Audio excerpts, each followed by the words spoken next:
taking your piece on the market. You don't need the whole trend. Correct. Yep. What made you decide to put the stop loss down here? I guess it's probably a wick on the daily. So that's if I had like a bullish engulfing thingy, I usually have my stop loss as the previous wick. So I'm guessing on the daily it'll still be a wick. Yeah. Okay, so in terms of stop loss placement, and this wasn't necessarily the stop loss because of the way it's recorded in match trading, you generally look through the lows of the previous wicks. Yes, that's right. So that's your invalidation there, which makes sense. That just using basic support and resistance in order to do that.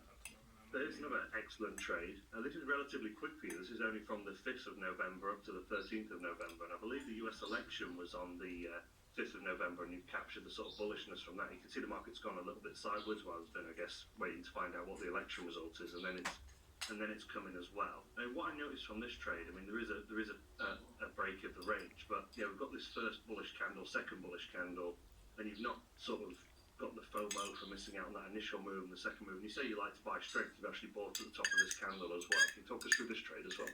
Yeah, and I think that's important to note there. A lot of people would not buy after losing out on the first big candle. But if your system tells you to buy, then and you are trading in a high time frame, you know that the trend can usually last for many days. It's not just suddenly going to stop. And if it does stop, then so be it. There's only so much buying that can occur at once as well. I think what sometimes helps is trying to invert a trader's mindset. Not necessarily for you, because you've got quite an advanced developed trading psychology, but I think I would say to people is, would you like to short the market now?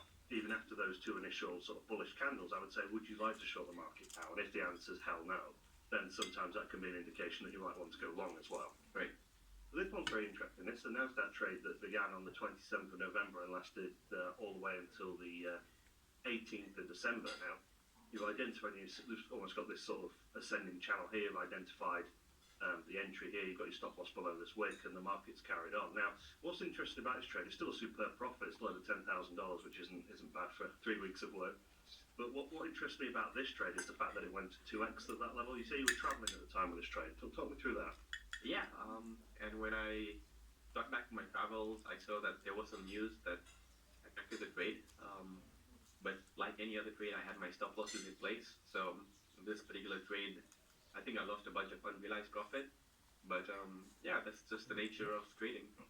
Yeah, I mean, I think there's quite a lot of lessons to dig into with this trade. I mean, firstly, you can see the top of this is where you move your stop loss to, a positive stop loss, so you're locked in, $10,000 of profit. I mean, the market did actually double that, and then I think it was FOMC reducing the basis points or something like that that's brought it back down. So there's an interesting mix of things here in the trade. People could revenge trade, people could be really annoyed that they lost all that profit, they could have regret and things like that. So even a very profitable sort of trade like this can sort of trigger off sort of negative actions, negative emotions, but with you, I guess that wasn't the case. Yeah, and I think this is where having a system just helps. Very mechanical, no emotional. Yeah, I mean, that news could have easily gone the other way. Interesting to see how you still exercise excellent risk management over a news event. You put your stop loss in a positive position, you've locked in profit, and the news didn't go your way, but you still managed to make a good profit even given that. This is a Nasdaq trade that just made over $10,000 of profit. Again, I think we've been from the 5th of November. It'll be that post-election sort of momentum. I think what I find interesting is that you've taken all your positions after the election. You haven't speculated beforehand. Was that a deliberate choice, or was that just part of the system again? It's part of the system. So it's whenever I entered the trade, it could have been as easily before the announcement as well. I think it's interesting systems managed to capture on that post-election momentum. Again, these are 4-hour candles. You've waited a good period of time. You've had your indication. You can see here the momentum's building in the market, higher highs, higher lows, and then it's exploded upwards. This is one where you've actually taken profit manually rather than a stop loss. Was there any reason for that? Yeah, so this is where just using a bit of TA helps, because like I mentioned before, all indicators, fancy or not, they do lag a little bit. So having just a little bit of knowledge on TA can help. I think as well, people forget that TA is taking relatively simple data points. It's nearly always taking the open, high, low, and close, occasionally volume, but the vast majority of indicators are just taking those 4 data points. So once you learn your indicators, whatever they are, whether they're custom, whether they're the default ones as well, you can generally look at the price action and for example, something like a momentum indicator is probably going to be losing momentum over these periods of time, and then it could go negative in the other direction. So I guess you could take profit in that way. Yeah, absolutely. Yeah. So now we're going to look at a couple of losing trades as well. There's a lot of learning to be done from losing trades, whereas people only want to look at the winners as well. But this is really important. Particularly this trade here is, I think, it's your largest loss, which was on Ethereum. I think based on the back of some election-based momentum as well. Unfortunately, not in your favour in this time from the 5th to the 6th of November. Now, what I note about this one is obviously your system's told you to go short on Ethereum here, and it does sort of make sense. It looks like it's trending downwards, and then the market's reacted differently.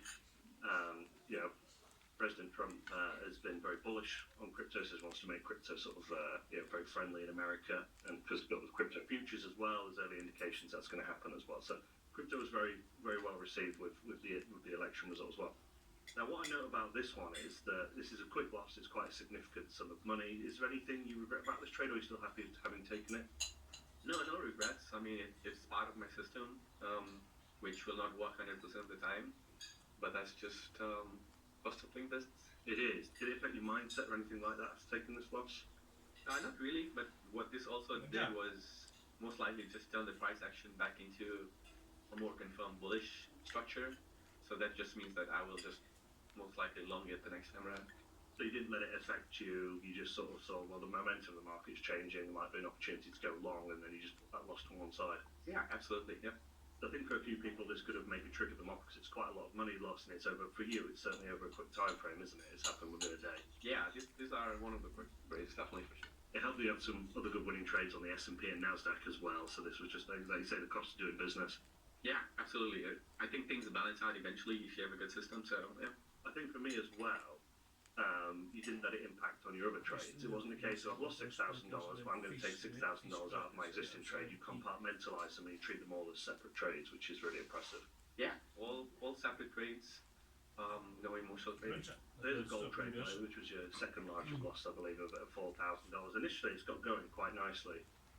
Now, devil's advocate, I would say there was possibly running into resistance there and double topping, but I think that, for me, that would be something I would look at when I did reversal trading. But for you, that's something you would disregard because it's not in your system, isn't it? Yeah, and like any system, it can be improved. So probably if I get smarter down the line, I would probably look at what you just said there right there and maybe make adjustments.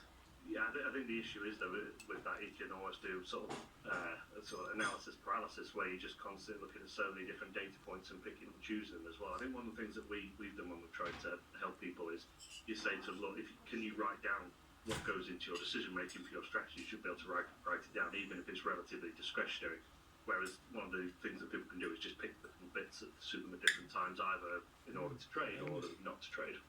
Yeah, and you don't have to be overly specific, right? Because if you make a rule based on what you just said, you'd ideally want the rule to work for any instrument at any time frame. And you find that's not the case, then just don't take any action. Yeah, I think that's a really good lesson from this trade. Some people would see a double topping in this case. It's worked, of course, many times. It'll just blaster it and carry on as well, but you'd not let that affect your decision making because it's not in your system. Yeah, absolutely. Now this one is my favourite loss of yours. Because it's very, very unlucky. It sounds quite perverse, really, but it's a fantastic lesson in it. So it's from the 24th of November all the way to the 27th of November. It's a Nasdaq trade that you've entered here when the momentum's coming to the market for a long trade. You can see here it's gone a little bit sideways, and then it's just stopped you out here. It's just bottom ticked you, which can be one of the most difficult things to deal with as a trader. So did you notice that happened at the time? You only just got stopped out before it then went in your favour? I probably didn't notice at the time, but I totally realized it at the end of the day when I checked. But it's something to get affected by because it could easily have been the other way around, where you're just saved by a couple of pips. Instead of getting stopped out, you continue to remain in the trade. So it's just, I think things like this just balance over the longer time frame. Yeah, and I think for me this is the single best demonstration of how developed your trading mindset is, because that can be something that leads to. I don't think I've been melodramatic here. I've seen it happen many times. Traders, this is the sort of trade that can lead to a path of description. You know, when people start personalising and they say, "Oh, the broker's after me, or the market's after me," and they're in that really opposite mindset. This is exactly the sort of trade that can happen. Just make it clear to everyone here that you can see the stop losses just been tagged by this horrible little wick on this candle here before the trade has then gone and would have actually hit the profit target, which is probably a $20,000 swing between that loss and what would have been as well. But the fact that you didn't let it affect you, it's just again the cost of doing business shows a very advanced trading mindset that people need to aspire to. Yeah, 100% agree with that. And here's a rare losing trade on the S&P 500. And this one's good because it shows your system and you are actually human as well. This looks like the sort of losing trade I'd have had when I was more active in leverage trading. But you've just got your entry here based off the the indications of momentum, looking like a common pattern for your sort of entry that people are looking at. And then the market's just moved against you and just gone straight through your stop loss as well. But no temptation to move your stop loss. Because it prevents another psychological challenge when a trade never really goes into profit. That can often trigger off people having toxic trading behaviors. No temptation for you? No, and things like this happen, right? I mean, fake outs are so common, but you just gotta deal with it. It is, and had you succumbed to the temptation of moving your stop loss and giving it a little bit more room or adding to losing positions, then you would have seen what would have happened. It could have taken your entire account as well. But no, stop loss in a position, yeah, it's a full loss, but these things happen. Yeah, and hindsight is always 20/20, but you know, we have something that you can just repeat over a good period of time. Right, this final trade is just like the previous one, but even worse, even more potentially frustrating and triggering. Short on Ethereum here, your obviously system's got you in here, got a sort of slight breakout to the low side of this range where you've got in the trade, and then it's almost immediately moved against you and sort of trickled in and just hit a disciplined stop loss again, which you brought in, I guess, slightly because I mentioned it was originally above these wicks. Yeah, classic example of just trade not working out. Good risk management, you just don't take more than the 1 hour, and you just live your final day.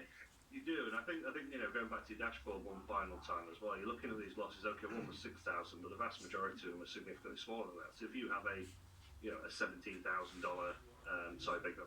if you have a $22,000 trade, a $12,000 trade, a $10,000 trade, they're paying for so many losses because you occasionally have these home runs as well. So you can have multiple $3,000 losses, and it's encompassed by one massive winner.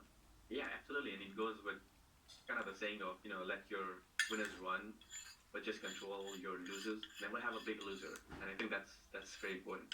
It is important, and these trades sort of emphasise the key trading skills: cutting losses, running winners. It's never reinventing the wheel. It's always coming back to the same things: the psychology, the discipline, having that right strategy, having that disciplined psychology, and having that risk management. And these trades all demonstrate those in abundance, and it's a pleasure to review them. Yeah, I think people smarter than me have told me that trading should be boring. If it's exciting, then you might be having too much fun. Well, you need to be seeing it for excitement, don't you? Like you say, the word you've mentioned throughout multiple interviews we've done is the word business, and it's treated that mindset as well. Eventually, once you withdraw your profits or you make more and things like that, that's when you can enjoy it and have the fun.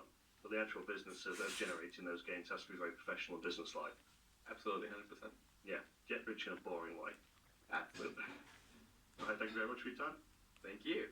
Thank you for watching another We Are Funded Trader Plus episode of our six-figure trader Raj. Please let us know in the comments if you've had any frustrating trades where you've just been kicked out, or you've had any fantastic trades, and I will read them all.